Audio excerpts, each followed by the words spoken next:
Welcome to YouTube Celebrity Gossip News with me and Tommy. How's it going, Tommy? It's going awesome, Chris. Great! Let's go. Okay.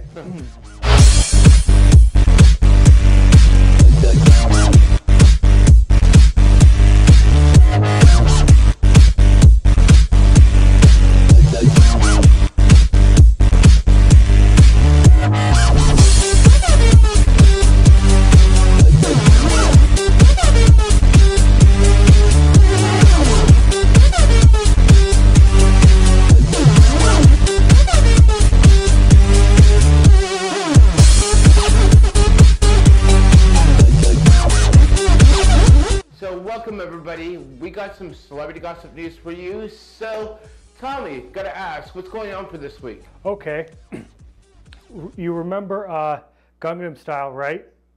Yeah, Gundam Style. Well, PSY just recently added another impressive accomplishment to his already accomplished things he's already accomplished, like the most viewed video. Well, he's now been the first Asian ever to achieve a diamond play button, which is 10 million subscribers. That's pretty good. That's really awesome. 10 million subscribers. So those of you out there that get over 10 million subscribers can get the diamond play button. Now Tommy, what is the diamond play button? Well, the diamond play button is the final play button in a series of play buttons that they work to YouTubers once you reach a certain level of subscribers. So it starts off with a silver play button when you reach 100,000, and when you reach 1 million, it's a gold play button, and then when you reach 10,000 subscribers, you get a diamond play button that looks, it's kind of like it's a metal square kind of thing with a little, it's actually a real diamond, because that'd be really expensive for YouTube to make, but it's more of a crystal in the shape of the YouTube. It's basically a gigantic YouTube play button. Like I said, he also has brought us the Gundam Style, which is the most viewed video of all time. Over 2.8 billion views right now. This video is part of what helped him get where he is today, helped him gain all that following and all the subscribers. Right.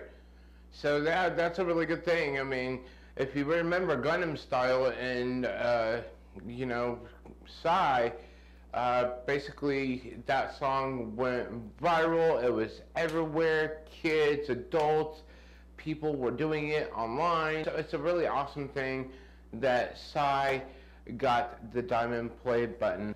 So moving on, TMZ catch up with Petito, Dave Petito from the Lost Galaxy movies and stuff, and TMZ asked Petito about if he's heard anything about LeBron getting racial slurs on his front gate.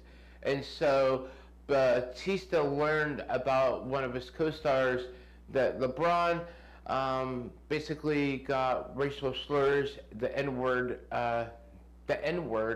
on his front gate by others out there that are protesting against LeBron. Well, I mean, yes, the guy has been known to be a jerk, but even he does not deserve this kind of treatment from other people who do not care for him. I mean, it's shameful, right. And there's other ways to show your disgust against other people. Oh, absolutely, I agree with you. So, moving on. Now, Tommy, you know the Comic-Cons that I've been to, that you're gonna go to, and you know, other Comic-Cons that other people go to, right? Yes. So, you know, this past weekend, Jason David Frank was at a Comic-Con, and if you guys don't know who Jason David Frank is, he is the White Ranger, the Green Ranger. He's been on Turbo Power Rangers as a Red Ranger. It's just like, you know, but everybody knows him mostly as Tommy Oliver, the Green Ranger. So Tommy, there was this guy that came in to Comic-Con, and he had a gun, a rifle, and throwing stars. He had some weapons, and he definitely was wanting to go after Jason David Frank and assassinate him, or should I say kill him. But He got caught by the police, and how he got caught by the police was he was communicating with this person on Facebook, and the person, you know, went to authorities and said, hey, this is what's going on. Got this crazy guy at Comic-Con that wants to do something to Jason David Frank, and obviously they took that so seriously.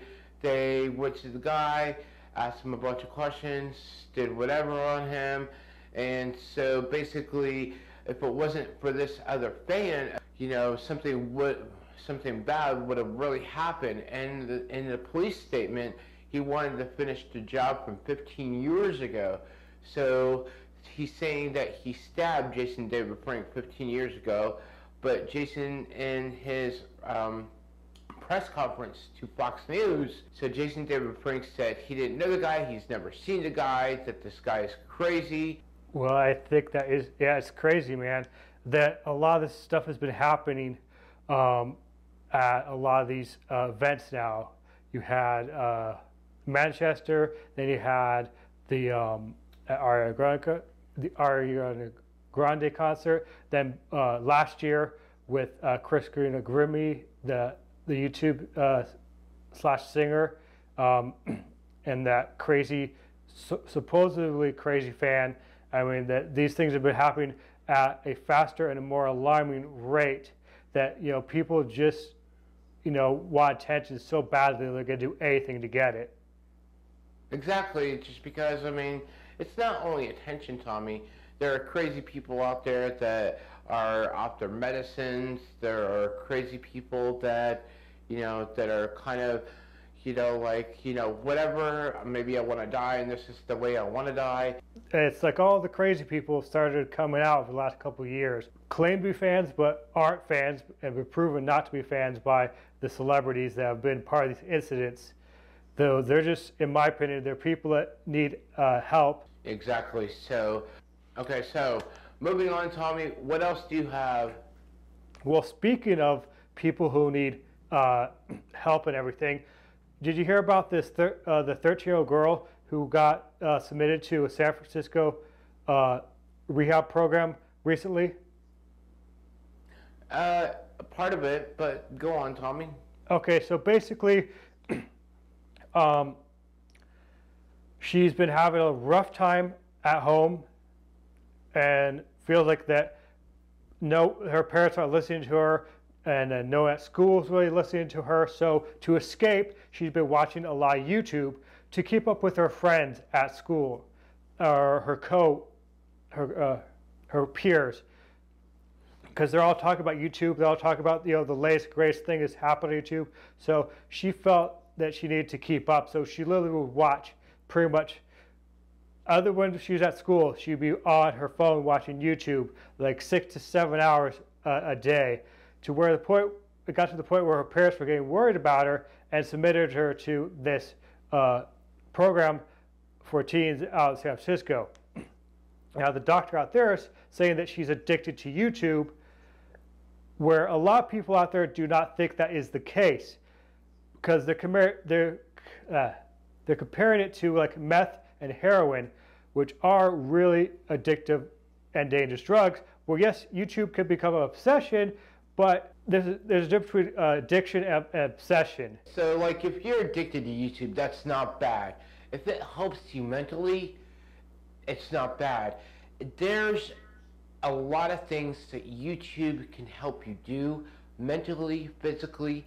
Even if you watch it like crack or cocaine, if it's drug to you, if you're on your phone all the time, if you're watching it through the TV, iPad, vice versa, to your tablet, doesn't matter, it's helping you out. I disagree with like the parents taking her in and getting her help just because she's watching YouTube videos. Obviously, the other generation, parents of this generation, do not get social media sometimes, just because basically there are people out there that are like in our parents' age, Tommy, that will don't understand the power or the messages behind social media. what it's really used for, what's going on, what kind of things you can get out of it and stuff. So what I'm saying is that the doctor's right for telling the parents that she does not need help, obviously. So if you're watching too much YouTube out there, doesn't matter, you're doing awesome. It's just like, you know, are they gonna say it's like watching too much TV or whatever? I mean, basically TV, YouTube are apparently the same thing.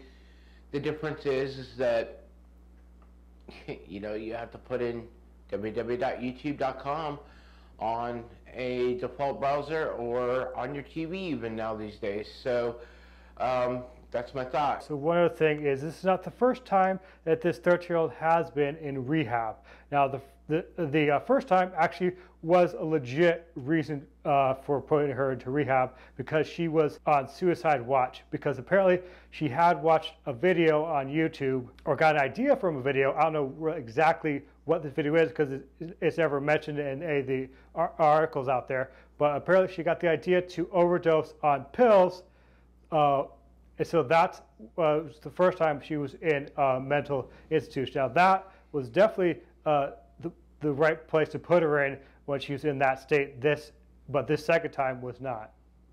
Right, obviously the parents must be looking for a reason, and they must be one of those overprotective parents that basically if you mess up and overdose, get help, you know, get through it. And obviously if you do something else, like watch too much YouTube videos, you know, they sound like overprotective parents, and they just need to lay off a little, but not the right place for her to be at, you know, when she's watching too much YouTube videos. Girl, if you're watching, if you see this, me and Tommy, make sure you subscribe to our channel and keep on watching more YouTube videos of everybody in the world. So that's all the news that we have. Not only that, we have a Patreon channel. Me and Tommy are going to be at SuperCon next month in July, and we're going to be at Fort Lauderdale, so we're going to be signing autographs. No, just kidding. Thanks for watching, and our stories will be down on the description down below, and this has been a Next Level Productions. The channel takes you to the next level. All right, see you everyone. Bye.